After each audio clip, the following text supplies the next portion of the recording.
Hello everyone, this is Manasa BT. Welcome to my channel Make It Happen. KPSC main series ಅಲ್ಲಿ 4th unit ಆಗ್ತಿತ್ತು. So ಅದು complete ಆಗಿದೆ ಈಗ. This is 5th unit. ಇದರಲ್ಲಿ universalising science and technology ನೋಡೋಣ. Universalising science and technology literacy ಅಂತ ಹೇಳಿದ್ರೆ ಇಲ್ಲಿ regardless of background or location, ಅಂದ್ರೆ ಈ ಪೀಪಲ್ದು ಬ್ಯಾಕ್ಗ್ರೌಂಡ್ ಏನೇ ಇರಲಿ, ಲೊಕೇಶನ್ ಏನೇ ಇರಲಿ, ಅವ್ರಿಗೆ ನಾವು ಎನ್ಶೋರ್ ಮಾಡಬೇಕು. ಅಂದರೆ ಬೇಸಿಕ್ ಸೈಂಟಿಫಿಕ್ ಕಾನ್ಸೆಪ್ಟ್ಸ್ ಅವ್ರಿಗೆ ಅರ್ಥ ಆಗಬೇಕು ಆ್ಯಂಡ್ ಆಲ್ಸೋ ಟೆಕ್ನಾಲಜಿಕಲ್ ಸ್ಕಿಲ್ಸ್ ಅವ್ರಿಗೆ ಗೊತ್ತಿರಬೇಕು.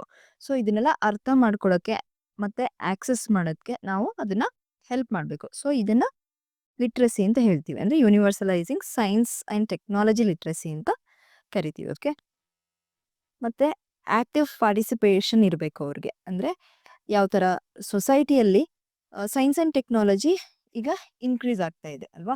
ಏನೇ ನಾವು ಪ್ರಾಡಕ್ಟ್ ತೊಗೊಳ್ಳೋದಾಗಿರ್ಬೋದು, ಏನೇ ಕೆಲಸ ಮಾಡೋದಾಗಿರ್ಬೋದು, ಸೈನ್ಸ್ ಆ್ಯಂಡ್ ಟೆಕ್ನಾಲಜಿ ಇನ್ವಾಲ್ವ್ ಆಗೇ ಆಗುತ್ತೆ. ಸೊ ಇದರಲ್ಲಿ ಆ್ಯಕ್ಟಿವ್ ಪಾರ್ಟಿಸಿಪೇಷನ್ ಇರಬೇಕು, ಆ ಥರ ನಾವು ನೋಡ್ಕೋಬೇಕು. And also science and technology development ತುಂಬ ಇಂಪಾರ್ಟೆಂಟ್ ಆಗುತ್ತೆ. ಯಾಕೆ ಅಂತ ಹೇಳಿದ್ರೆ, ಈ ಬ್ಲೈಂಡಾಗಿ ಬಿಲೀಫ್ ಮಾಡ್ತಿರ್ತಾರೆ, ಸೂಪರ್ಸ್ಟಿಷನ್ಸ್ನ ನಂಬ್ತಿರ್ತಾರೆ. ಸೊ ಅದನ್ನೆಲ್ಲ ಎರಾಡಿಕೇಟ್ ಮಾಡೋಕ್ಕೆ, ಹಾಗೆ ಲಿವಿಂಗ್ ಸ್ಟ್ಯಾಂಡರ್ಡ್ನ ಇನ್ಕ್ರೀಸ್ ಮಾಡೋಕ್ಕೆ, and also sustainable utilisation of natural resources. ಅಂದರೆ ನ್ಯಾಚುರಲ್ ರಿಸೋರ್ಸ್ನ ಎಲ್ಲರೂ ಯುಟಿಲೈಸ್ ಮಾಡ್ತಾರೆ, ಬಟ್ ಸಸ್ಟೈನೇಬಲ್ ಆಗಿ ಯಾವ ಥರ ಯುಟಿಲೈಸ್ ಮಾಡೋದು, ಇದನ್ನು ಅಂಡರ್ಸ್ಟ್ಯಾಂಡ್ ಮಾಡ್ಕೊಳ್ಳೋದಕ್ಕೆ, ಹಾಗೆ ಕನ್ಸರ್ವೇಷನ್ ಮಾಡೋಕ್ಕೆ ಬಯೋಡೈವರ್ಸಿಟಿನ. ಸೊ ಇದಕ್ಕೆಲ್ಲ ನಮಗೆ ಲಿಟ್ರಸಿ, ಅಂದರೆ ಸೈನ್ಸ್ ಆ್ಯಂಡ್ ಟೆಕ್ನಾಲಜಿ ಲಿಟ್ರಸಿ ಬೇಕು ಅಂತ. ಓಕೆ, ಆ್ಯಂಡ್ ಈಗ ನಾವು ಲಿವರೇಜಿಂಗ್ ಟೆಕ್ನಾಲಜಿ ಇನ್ ಇಂಡಿಯಾ ಅಂತ ನೋಡೋದಾದರೆ, ಯಾವ ಥರ ಅಂದರೆ ಇಂಡಿಯಾದಲ್ಲಿ ಏನೆಲ್ಲ ಸ್ಟೆಪ್ಸ್ ತಗೊಂಡಿದ್ದಾರೆ, ಅಥವಾ ಯಾವ ಥರ ಪೋರ್ಟಲ್ಸ್ ಆಗಿರ್ಬೋದು, ಏನೇ ಸೆಂಟರ್ಸ್ನ ಯಾವ ಥರ ಓಪನ್ ಮಾಡಿದ್ದಾರೆ ಅಂತ ನೋಡೋದಾದರೆ, ಫಸ್ಟ್ ಸ್ವಯಂ ಪೋರ್ಟಲ್ ಅಂತ ತಗೊಳ್ಳೋಣ. ಸ್ವಯಂ ಪೋರ್ಟಲ್ ಅಂದರೆ ಏನು ಅಂತ ಹೇಳಿದ್ರೆ, ಡಿಜಿಟಲ್ ಪ್ಲ್ಯಾಟ್ಫಾರ್ಮ್ ಇದೊಂದು. ಈ ಪ್ಲ್ಯಾಟ್ಫಾರ್ಮ್ನ ಎಜುಕೇಷನ್ ಪರ್ಪಸ್ಗೆ ಯೂಸ್ ಮಾಡ್ತೀವಿ. ಆ್ಯಂಡ್ ಇದು ಯಾವ ಥರ ಅಂದರೆ ಕಂಟೆಂಟ್ ಡೆಲಿವರಿ ಮಾಡೋದಕ್ಕೆ, ಆ್ಯಂಡ್ ಆಲ್ಸೋ ರಿಮೋಟ್ ಏರಿಯಾಸಲ್ಲಿ ಇರೋರಿಗೆ ಇದು ಈಸಿಯಾಗಿ ಆಕ್ಸೆಸ್ ಮಾಡೋಕ್ಕೆ ಈ ಪೋರ್ಟಲ್ನ ಯೂಸ್ ಮಾಡ್ತೀವಿ ನಾವು. ಇನ್ನೊಂದು PG ಪಾಠಶಾಲಾ ಅಂತ. ಈಗ ಅಂತ ಹೇಳಿದಾಗ ನಿಮಗೆ ಆಲ್ರೆಡಿ ಗೊತ್ತಾಗುತ್ತೆ ಡಿಜಿಟಲ್ ಅಂತ. ಸೊ ಇಲ್ಲೇನಾಗುತ್ತೆ ಅಂದರೆ ಇದು ಮೊಬೈಲ್ ಲರ್ನಿಂಗ್ ಅಪ್ಲಿಕೇಶನ್ ಇದು. ಓಕೆ, ಮೊಬೈಲ್ ಲರ್ನಿಂಗ್ ಅಪ್ಲಿಕೇಶನ್ ಆಗಿರೋದ್ರಿಂದ ಇದು ಈಸಿಯಾಗಿ ಆಕ್ಸೆಸ್ ಮಾಡ್ಬೋದು, ಆ್ಯಂಡ್ ಇಂಟ್ರಾಕ್ಷನ್ಗೆ ಹೆಲ್ಪ್ ಆಗುತ್ತೆ. ಸೊ ಯೂತ್ಗೆ ಇದು ತುಂಬ ಹೆಲ್ಪ್ ಆಗ್ತಿದೆ, ಓಕೆ, ಅಂಡರ್ಸ್ಟ್ಯಾಂಡ್ ಮಾಡ್ಕೊಳ್ಳೋದಕ್ಕೆ, ಆ್ಯಂಡ್ ಯಾವುದೇ ಥರ ಇದನ್ನು ಅವರು ಎಕ್ಸ್ಪ್ರೆಸ್ ಮಾಡ್ಕೊಳ್ಳೋದಕ್ಕೆ ಎಜುಕೇಷನ್ ಪರ್ಪಸಲ್ಲಿ ಹೆಲ್ಪ್ ಆಗ್ತಿದೆ. ನೆಕ್ಸ್ಟ್ ಒಂದು ಡಿಜಿಟಲ್ ಇಂಡಿಯನ್ ಇನಿಷಿಯೇಟಿವ್ ಅಂತ. ಇದು ಹೇಗೆ ಅಂತ ಹೇಳಿದ್ರೆ, ಡಿಜಿಟಲ್ ಗ್ಯಾಪ್ ಇರುತ್ತಲ್ಲ. ಸೊ ಡಿಜಿಟಲ್ ಗ್ಯಾಪ್ ಅಂತ ಹೇಳಿದ್ರೆ, ಈಗ ಒಬ್ರಿಗೆ ಆಕ್ಸೆಸ್ ಮಾಡೋಕ್ಕೆ ಇರುತ್ತೆ. ಅಂದರೆ ಯಾವುದೇ ಡಿಜಿಟಲ್ ಟೆಕ್ನಾಲಜಿ ಆಗಿರ್ಬೋದು, ಅಥವಾ ಅದ್ರದ್ದು ಏನೇ ಅಂಡರ್ಸ್ಟ್ಯಾಂಡಿಂಗ್ ಇರ್ಬೋದು. ಫಾರ್ ಎಕ್ಸಾಂಪಲ್, ಈಗ ಕಂಪ್ಯೂಟರ್ನ ನೀವು ಆಕ್ಸೆಸ್ ಮಾಡ್ಬೋದು ಅಂತ ಇದೆ, ಇಂಟರ್ನೆಟ್ ಇದೆ ನಿಮ್ಮಲ್ಲಿ. ಸೊ ಇದೆಲ್ಲ ಡಿಜಿಟಲ್ ಫೀಲ್ಡ್ನ ನೀವು ಆಕ್ಸೆಸ್ ಮಾಡ್ತಿದ್ದೀರಾ ಅಂತ. ಸೊ ಈ ಥರ ಕೆಲವೊಬ್ರು ಆಕ್ಸೆಸ್ ಮಾಡ್ಬೋದು, ಬಟ್ ಸ್ವಲ್ಪ ಪೀಪಲ್ಗೆ ಇದನ್ನು ಆಕ್ಸೆಸ್ ಮಾಡೋಕ್ಕೆ ಆಗಲ್ಲ. ಸೊ ಇವ್ರ ಮಧ್ಯೆ ಇರೋ ಗ್ಯಾಪ್ ಇದೆಯಲ್ಲ, ಇದನ್ನು ನಾವು ಡಿಜಿಟಲ್ ಗ್ಯಾಪ್ ಅಂತ ಹೇಳ್ತೀವಿ. ಸೊ ಈ ಡಿಜಿಟಲ್ ಗ್ಯಾಪ್ನ ನಾವು ಬ್ರಿಡ್ಜ್ ಮಾಡೋಕ್ಕೆ, ಓಕೆ, ಸೊ ಡಿಜಿಟಲ್ ಗ್ಯಾಪ್ನ ಬ್ರಿಡ್ಜ್ ಮಾಡೋಕ್ಕೆ ನಾವು ಡಿಜಿಟಲ್ ಇಂಡಿಯಾ ಇನಿಷಿಯೇಟಿವ್ ಅಂತ ಮಾಡಿದ್ದೀವಿ. ಸೊ ಇದು ಯಾವ ಥರ ಅಂತಂದರೆ, ಟೆಕ್ನಾಲಜಿಕಲ್ ಅಂಡರ್ಸ್ಟ್ಯಾಂಡಿಂಗ್ ಅಥವಾ ನಾಲೆಡ್ಜ್ನ ಎನ್ಹಾನ್ಸ್ ಮಾಡೋದಕ್ಕೆ, ಮತ್ತು ಇದು ನ್ಯಾಷನಲ್ ಲೆವೆಲ್ ಪ್ರೋಗ್ರಾಮ್ ಆಗಿದೆ. ಇದು ಸ್ಟೂಡೆಂಟ್ಸ್ಗೆ ಇದು ಆನ್ಲೈನಲ್ಲಿ ಆಕ್ಸೆಸಿಬಲ್. ಈಗ ಏನೇ ರಿಸೋರ್ಸಸ್ ಇದ್ರೂ ಆನ್ಲೈನಲ್ಲಿ ಆಕ್ಸೆಸ್ ಮಾಡೋಂಥ ಒಂದು ಪೋರ್ಟಲ್ ಆಗಿದೆ ಇದು. ಅಂಡರಲ್ಲೇ ಒಂದು ಟಾಪಿಕ್ ತಗೊಳ್ಬೇಕು ಅಂತಂದರೆ, ಟೆಕ್ನಾಲಜಿ ಲಿಟ್ರಸಿ ಎನ್ಹಾನ್ಸ್ಮೆಂಟ್ ಇನ್ ಕರ್ನಾಟಕ. ಅಂದರೆ ಕರ್ನಾಟಕದಲ್ಲೇ ಸಪ್ರೇಟಾಗಿ ಹೇಗೆ ಇದನ್ನು ಎನ್ಹಾನ್ಸ್ ಮಾಡ್ತಿದ್ದಾರೆ ಅಂತ ನೋಡೋಣ. JNP ಇದನ್ನು ಕೇಳಿರ್ಬೋದು, ಅಂದರೆ ಜವಾಹರ್ ನೆಹರು ಪ್ಲಾನೆಟೇರಿಯಂ ಅಂತ ಇದೊಂದು ಸೆಂಟರ್ ಇದು. ಸೊ ಇದು ಬ್ಯಾಂಗ್ಳೂರಲ್ಲಿದೆ. ಓಕೆ. 1989 ಅಲ್ಲಿ ಎಸ್ಟಾಬ್ಲಿಷ್ ಮಾಡಿರೋದು. ಅಂದ್ರೆ ಮೇನ್ ಆಬ್ಜೆಕ್ಟಿವ್ ಏನು ಇದ್ರ ಕೆಲಸ ಮೇನ್ ಆಗಿ ಅಂತ ಹೇಳಿದ್ರೆ ಸೈನ್ಸ್‌ನ ಪಾಪ್ಯುಲರೈಸ್ ಮಾಡೋದು ಆ್ಯಂಡ್ ಸೈನ್ಸ್ ಎಜುಕೇಷನ್ ಆಕ್ಟಿವಿಟೀಸ್‌ನ ಈಸಿಯಾಗಿ ಹೇಗೆ ಮಾಡೋದು ಅಂತ ತಿಳಿಸ್ಕೊಡ್ತಾರೆ. ಮತ್ತೆ ಸ್ಕೈ ಥಿಯೇಟರ್ ಪ್ರೋಗ್ರಾಮ್ಸ್ ಇರುತ್ತೆ ಇಲ್ಲಿ.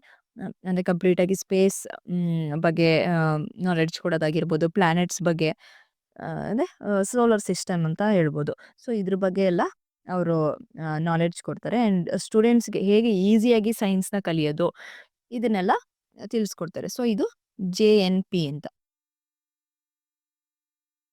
ಇನ್ನೊಂದು ಅದೇ ತರ ಸೆಂಟರ್ ತಗೊಳ್ಳೋದಾದ್ರೆ DRSC, ಇದು ಧಾರವಾಡ ರೀಜನಲ್ ಸೈನ್ಸ್ ಸೆಂಟರ್ ಅಂತ. ಇದು ಫಸ್ಟ್ ರೀಜನಲ್ ಸೈನ್ಸ್ ಸೆಂಟರ್ ಆಗಿದೆ. ಅಂದ್ರೆ ಕರ್ನಾಟಕದಲ್ಲಿ ಡೆವಲಪ್ ಆಗಿರೋದು. ಸೊ ಇದು ಏನ್ ಮಾಡುತ್ತೆ ಅಂತಂದ್ರೆ ಸೈನ್ಸ್ ಅಂಡ್ ಟೆಕ್ನಾಲಜಿ ಗ್ರೋತ್‌ಗೆ ಇದು ಹೆಲ್ಪ್ ಮಾಡ್ತಾ ಇದೆ. ಆ, ಹೇಗೆ ಅಂತ ಹೇಳಿದ್ರೆ ಇದು ಸ್ಟೂಡೆಂಟ್ಸ್ ಮತ್ತೆ ಪಬ್ಲಿಕ್ ಅಲ್ಲಿ ಸೈನ್ಸ್ ಅಂಡ್ ಟೆಕ್ ಯಾವ ತರ ಅಂದ್ರೆ ಪಾಪ್ಯುಲರೈಸ್ ಮಾಡೋಕ್ಕೆ ಹೆಲ್ಪ್ ಮಾಡ್ತಾರೆ ಸೈನ್ಸ್ ಅಂಡ್ ಟೆಕ್‌ನ. ಸೊ ಫಾರ್ ಎಕ್ಸಾಂಪಲ್ ಹೇಗೆ ಅಂತ ಹೇಳಿದ್ರೆ ಈಗ ಆದಿತ್ಯ L1 ಮಿಷನ್ ಎಲ್ಲ ಆಯ್ತು. ಸೊ ಇದ್ರದ್ದು ಮಾಡೆಲ್‌ನ ಕಂಪ್ಲೀಟ್ ಆಗಿ ಇವರು ಇನ್‌ಸ್ಟಾಲ್ ಮಾಡಿದ್ರು. ಅಂದ್ರೆ ಇದು ಮಿಷನ್ ಯಾವ ತರ ಪ್ರೊಸೆಸ್ ಆಗುತ್ತೆ, ಇದು ಏನಕ್ಕೆ ಯೂಸ್, ಈ ತರ ಅಂಡರ್‌ಸ್ಟ್ಯಾಂಡ್ ಮಾಡ್ಕೊಳ್ಳಿ ಪಬ್ಲಿಕ್ ಮತ್ತೆ ಸ್ಟೂಡೆಂಟ್ಸ್ ಅಂತ ಹೇಳಿ ಒಂಥರ ಎಕ್ಸಿಬಿಷನ್ ಎಲ್ಲ ಹೇಗಿಡ್ತಾರೆ ಆ ತರ ಇವರು ಕಂಪ್ಲೀಟ್ ಮಾಡೆಲ್‌ನ ಇನ್‌ಸ್ಟಾಲ್ ಮಾಡಿದ್ರು. ಸೊ ಇದನ್ನ ಹೋಗಿ ಸ್ಟೂಡೆಂಟ್ಸ್ ಎಲ್ಲ ನೋಡ್ಬೋದಿತ್ತು. ಸೊ ಈ ತರ ಈವನ್ ಜವಾಹರ್ಲಾಲ್ ನೆಹರು ಪ್ಲಾನೆಟೇರಿಯಂ ಅಂತ ಹೇಳಿದ್ನಲ್ಲ, ಅದ್ರಲ್ಲೂ ಅದೇ ತರ ಮಾಡ್ತಾರೆ ಕೆಲವೊಂದು ಆ, ಆ, ಇದನ್ನ ಅಂದ್ರೆ ಮಿಷನ್ ಆಗಿರ್ಬೋದು, ಮಾಡೆಲ್ಸ್‌ನ ಇದನ್ನೆಲ್ಲ ಇಡ್ತಾರೆ.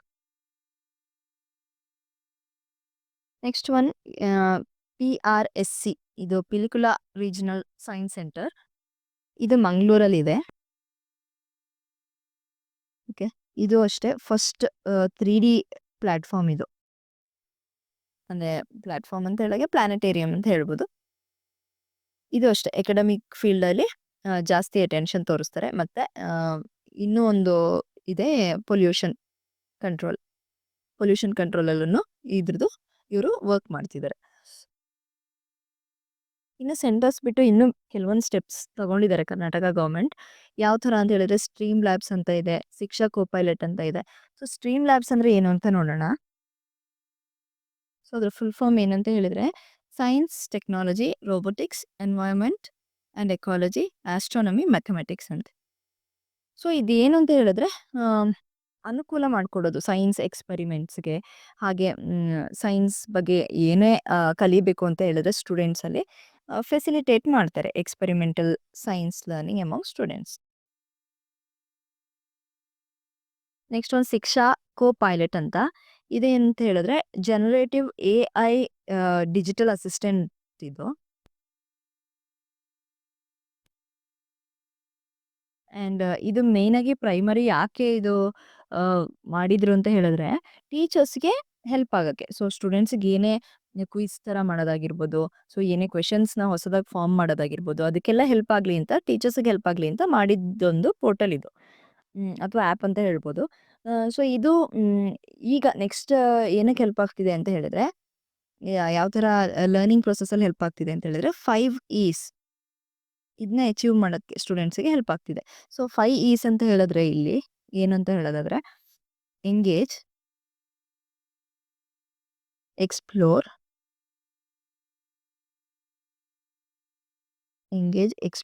ಎಲಾಬೊರೇಟ್, ಎಕ್ಸ್‌ಪ್ಲೇನ್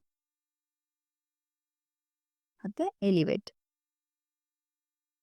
ಸೊ ಯಾವ ಥರ ಎಂಗೇಜ್ ಮಾಡಿ ಇಟ್ಕೊಳ್ಳೋದು ಮಕ್ಕಳನ್ನ ಆ್ಯಂಡ್ ಯಾವುದೇ ವಿಷಯದ ಬಗ್ಗೆ ಎಕ್ಸ್‌ಪ್ಲೋರ್ ಮಾಡೋದು ಹೇಗೆ ಅಂದರೆ ಜಾಸ್ತಿ ಜಾಸ್ತಿ ತಿಳ್ಕೊಳ್ಳೋದು ಹೇಗೆ, ಅದನ್ನ ಎಲಾಬ್ರೇಟ್ ಮಾಡೋದು ಹೇಗೆ, ತಿಳ್ಕೊಂಡಿರೋದನ್ನ ಅದನ್ನು ಹೇಗೆ ಅದನ್ನು ಮುಂದೆ ತೊಗೊಂಡು ಹೋಗೋದು ಅಪ್ಲಿಕೇಶನ್ ಲೆವೆಲಲ್ಲಿ ಹೇಗೆ ಎಲಾಬ್ರೇಟ್ ಮಾಡೋದು ಅಂತ, ಮತ್ತು ಅದನ್ನು ಎಕ್ಸ್‌ಪ್ಲನೇಷನ್ ಯಾವ ಥರ ಕೊಡ್ತಾರೆ ಆ್ಯಂಡ್ ಈವನ್ ಎಲಿವೇಟ್ ಹೇಗೆ ಮಾಡ್ತಾರೆ.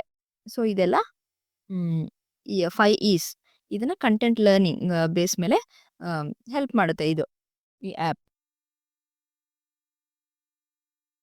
ಸೊ ಕಂಟೆಂಟ್ ಇಷ್ಟ ಆಗಿದ್ರೆ ಶೇರ್ ಮಾಡಿ, ಲೈಕ್ ಮಾಡಿ, ಸಬ್ಸ್ಕ್ರೈಬ್ ಮಾಡಿ ಆ್ಯಂಡ್ ಇದು ಪ್ಲೇ ಲಿಸ್ಟಲ್ಲಿ ಕೊಟ್ಟಿರ್ತೀನಿ. You can go and check. ಮತ್ತೆ ನೆಕ್ಸ್ಟ್ ಕಂಪ್ಲೀಟ್ ವಿಡಿಯೋಸ್‌ನ ನಾನು ಹಾಕ್ತಾ ಇರ್ತೀನಿ.